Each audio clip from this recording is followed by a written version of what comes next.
तो हम कितना भी अपनी पीठ थपथपा लें कि हम बहुत विकास कर रहे हैं, आज के पेपर पढ़े हैं हमने कि हम है तो कौन सा नया औरंगाबाद और नया छत्रपति संभाजी नगर का हम संकल्पना ले रहे हैं, हम पानी पहुंचा पाएगा लोगों को इतने सालों के अंदर? लोगों की मांग क्या है?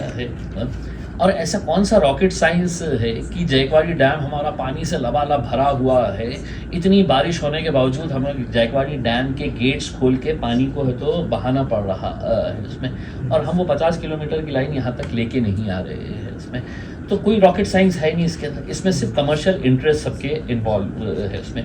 अगर कमर्शियल इंटरेस्ट अगर इन्वॉल्व नहीं है तो एक लॉजिकल सेंस में मुझे आप जवाब दीजिएगा कि जो स्कीम 700 करोड़ रुपए के अंदर होनी चाहिए थी, 700 करोड़ रुपीस के अंदर 2018 के अंदर ये स्कीम है तो ड्राफ्ट की गई थी, आज 2025 है, वो स्कीम अधूरी है और कितना पैसा उसके ऊपर खर्च हो चुका है तो 3200 करोड़ रुपया। किसका पैसा है? ये आपका पैसा है, ये मेरा पैसा है इसमें। तो हमने लोगों से ये कहा कि आप शहर में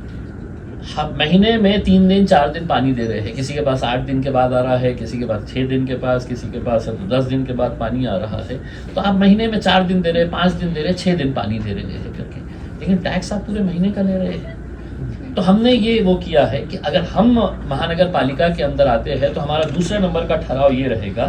कि हम जितने दिन लोगों को पानी मिलेगा उतने ही दिन का टैक्स महानगर पालिका उनसे वसूल करेगी। हमारा पहला ठहराव ये रहेगा कि हम देख रहे हैं ना कि सारे क्राइम की जड़ क्या है, तो नशा है। आप देख लीजिएगा पिछले कुछ सालों का निकाल के, या तो वो ड्रग्स के उसमें है या शराब के उसमें, मर्डर्स, क्राइम, थेफ्ट, ये वो जितने भी चीज़ें हो रही है। तो हमने ये किया है कि हम महानगर पालिका की जनरल बॉडी के पास बहुत पावर होता है इसके अंदर, दे कैन डिसाइड कि हमारे सिटी के अंदर क्या चाहिए क्या नहीं चाहिए। तो हमने कहा कि अगर हम चुन के आते हैं तो हमारा पहला ठहराव ये रहेगा कि हम शहर के अंदर जितने भी देसी दारू की दुकानें हैं